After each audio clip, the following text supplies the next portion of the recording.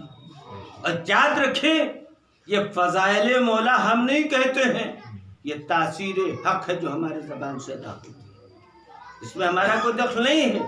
اور ایک جملہ سنیں، لیکن یاد رکھیں ذکر بے معنی ہے اگر فکر مولائی نہیں، ذکر کے ساتھ مولائی فکر نہیں ہے تو ذکر بے معنی ہے۔ آپ کہیں گے کیسے؟ ذکر کی کوئی بات نہیں، کیوں ہم نے جملہ کہا ہے؟ یہ تاثیر حق ہے کہ دشمن بھی فضائل مولا پڑھتا ہے۔ آپ کہیں گے کیسے؟ جناب ترما دربار امیر شام میں جاتے ہیں، ایک مرتبہ حاکم شام نے کہا او ترمایا اپنے مولا سے کہہ دینا کہ میری فوج آسمان پر بکھرے ہوئے تاروں کی مانند۔ جناب ترما کہتے ہو امیر شام اگر تیری فوج آسمان پر بکھرے تاروں کی مانند تو میرا مولا مثل آفتاب جب نمودار ہوگا تو تیرے تاروں کا پتہ بھی نہ چلے گا۔ ایک مرتبہ پھر کہتا ہے اے ترما میری فوج زمین پر بکھرے ہوئے رائی کے دانوں کی مانند۔ ایک دم مسکرا کے جناب ترما کہتے ہیں تجھے معلوم ہونا چاہیے میرے مولا کی فوج میں ایک مرغ جسے مالک کہتے ہیں وہ ان رائی کے دانوں کو چک کر اپنے پوٹوں میں ہضم کرنے کی صلاحیت رکھتا ہے۔ سربات پر محمد والے عزیزان گرامی سنیں، اب اس کے بعد گفتگو کے بعد جناب ترما اٹھنا چاہتے ہیں۔ ایک مرتبہ جھنڈائی ہوئی قیمت درہم و دینار سے علی والے کو خریدنا چاہتی، اسے نہیں معلوم کہ علی والے بکاؤ نہیں ہوا کرتے، ٹکاؤ ہوتے ہیں، وہ اپنے جیسا سمجھ رکھا تھا۔ ایک مرتبہ دینار کے انبار اس کے قدموں میں ڈالنا شروع کیا، لیکن جیسے ہی غلام جوتے سیدھے کرنا چاہتا ہے جناب ترما ایک مرتبہ مکرور نگاہوں سے درہم و دینار کو دیکھتے ہیں اور اس غلام کے حوالے کر دیتے ہیں۔ ایک مرتبہ امیر شام نے دیکھا کہ شاید میرا خزانہ خالی ہو جائے لیکن ترما غلام کو عطا کرتے چلے جائیں گے۔ عزیزو جناب ترما چلے سنیں ایک جملہ، اب جناب ترما جب دربار سے نکل چکے تو سوال کرتا ہے میرے معاویہ کھڑے ہو کر اگر تم میں سے ہم علی کے پاس کسی کو بھیجیں کیا اس انداز میں گفتگو کر سکتا ہے جیسے ترما نے کیا؟ اب سنیں عزیزان گرامی، عمر یاس کون ہے؟ سب جانتے دشمن مولا، لیکن کھڑا ہو کے کیا کہتا او معاویہ سن، اگر تجھے بھی رسول سے وہی قرابت ہوتی جو علی کو ہے، اگر تیرا بھی مرتبہ وہی ہوتا جو علی کا ہے تو میں جانے کے لیے تیار تھا۔ عزیزو انصاف سے بتائیں یہ مولا کے فضائل کون پڑھ رہا؟ عمر یاس۔ لیکن ایک بات بتائیں، ذکر مولائی نہ ہونے کی وجہ سے کیا اس مجمع میں کوئی عمر یاس کو کوئی یہ کہہ سکتا ہے کہ اس کا صلہ اسے ملے گا؟ تو یاد رکھیں صلہ کب ملے گا؟ جب ذکر بھی مولائی ہو فکر بھی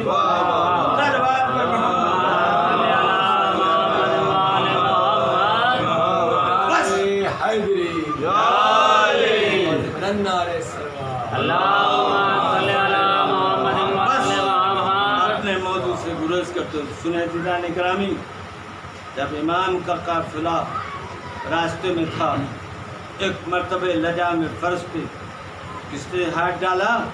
سب جانتے ہیں جناب حر نے۔ امام نے کیا کہا تھا؟ اے حر تیری ماں تیری ماتم۔ جناب حر نے جواب کیا دیا؟ مولا اگر آپ کی ماں خاتون جنت کا ہوتی تو میں دیا آپ کا جواب۔ عزیز و انصاف سے بتائیں یہ جناب حر کیا کہہ رہے ہیں؟ یہ معصومہ کا قصیدہ پڑھے کہ نہیں؟ اب اس کے بعد جلدی جلدی اپنی منزل تک مقصد تک پہنچانا آپ کو۔ وقت نماز آیا، امام نے کہا اے حر تو اپنی نماز پڑھے گا کہ میرے ساتھ؟ انہوں نے جواب کیا دیا، امام وقت کو ہوتے ہوئے میں تنہا اپنی نماز پڑھوں گا؟ عزیز و معصومہ کا قصیدہ، امام وقت کی امامت کا اقرار۔ دوسری منزل سنیں، تیسری منزل یہ ہے کہ امام وقت کے پیچھے نماز۔ لیکن ایک سوال آپ سے ہے ہمارا، ایک لفظ یاد رکھیے گا، ان حالات میں جن حالات میں گھیر کے لے جا رہا تھا، آپ بتائیں اگر اس جماعت میں آپ ہوتے ان حالات کو ذہن میں رکھیں گے؟ یہ سب کچھ ہوتے ہوئے معصومہ قصیدہ بھی ہو گیا، امام وقت کی امامت کا اقرار بھی ہو گیا، امام وقت کے پیچھے نماز بھی۔ کیا بتائیں آپ پڑھ کے مسافہ کرتے؟ آپ بتائیں کیوں؟ ارے سارا ذکر تو مولا ہی ہے، آپ کہہ رہے ہیں مسافہ نہ کرتے۔ شاید آپ جواب دیں ذکر تھا فکر نہیں تھی۔ تو جب ذکر مولائی کے بعد فکر مولائی نہ ہونے پر آپ پڑھنے پر تیار نہیں، تو آپ گھر سے لینے کی تو تیار ہیں؟ آپ بتائیں۔ اب بات آگے بڑھی، کربلا کا ہنگام، اب عزیزو خاموش ہے، ذکر مولائی نہیں ہے، لیکن تبدیلی فکر ہوئی۔ جناب حر کا عالم یہ ہے، کبھی خیمے میں جاتے ہیں، کبھی باہر، کبھی اندر ٹہل رہے ہیں۔ ایک مرتبہ پوچھنے والے پوچھا، اے حر اگر کوئی مجھ سے پوچھتا کہ یزید کی سپاہ میں سب سے بڑا بہادر کون، میں تیرا نام لیتا، آج تیرے بدن میں لرزا کیوں؟ جناب حر نے صرف ایک جملہ کہا، تجھے کیا بتائیں، اس وقت میں اپنے کو جنت و جہنم کے درمیان پا رہا ہوں، بس یہاں قصیدہ کوئی نہیں۔ کیا کہا؟ میں اپنے کو جنت و جہنم کے درمیان پا رہا ہوں۔ اور اس کے بعد ایک مرتبہ اپنے بھائی اپنے غلام کو لے کے جانب خیمہ چلے، کہا اے بھائی آواز سنو کیسی آ رہی ہے؟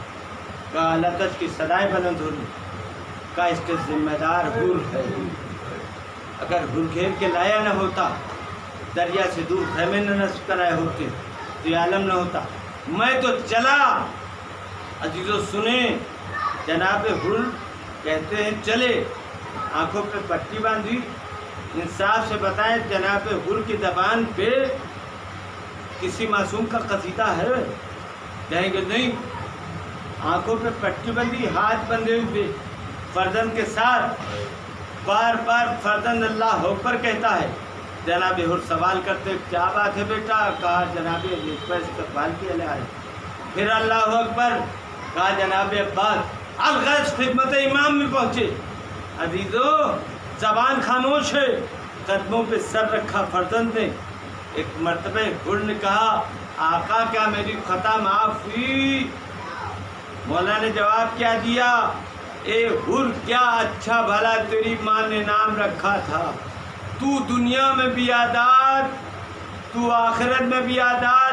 میں کہوں گا مولا جب معصوم علم کا قصیدہ پڑھ رہا تھا تب کوئی سند نہیں دیا آپ نے، آپ کی امامت کا اقرار کر رہا تھا کوئی سند نہیں دیا، آپ کے پیچھے نماز پڑھ رہا تھا آپ نے کوئی سند نہیں دیا۔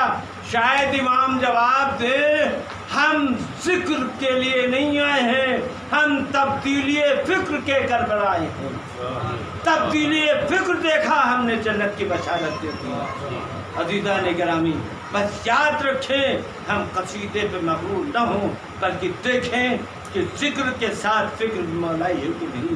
بس عزیزو ہم ایک جملہ کہا کرتے ہیں کہ شہدائے کربلا کے مصائب کا وقت یقیناً بڑے مصائب پڑے لیکن اس سے عاشورہ ختم، لیکن اللہ یہ اسیران کربلا کے مصائب کب تک رہے اس کا اندازہ عزیزو، بلکہ ہم اس کو کہیں تو سب سے کم سن جناب سکینہ، اللہ خالی جناب سکینہ کے مصائب سوچ لیں تو عزیزان گرامی آپ اپنے عشقوں کو روک نہیں سکتے۔ عزیزو روایتیں بتاتی ہے جب یہ قافلہ اسیر ہو کے چلا، ایک مرتبہ وہ نیزہ جس پہ سر امام تھا وہ اپنی جگہ پر نصب ہو گیا، صرف ملون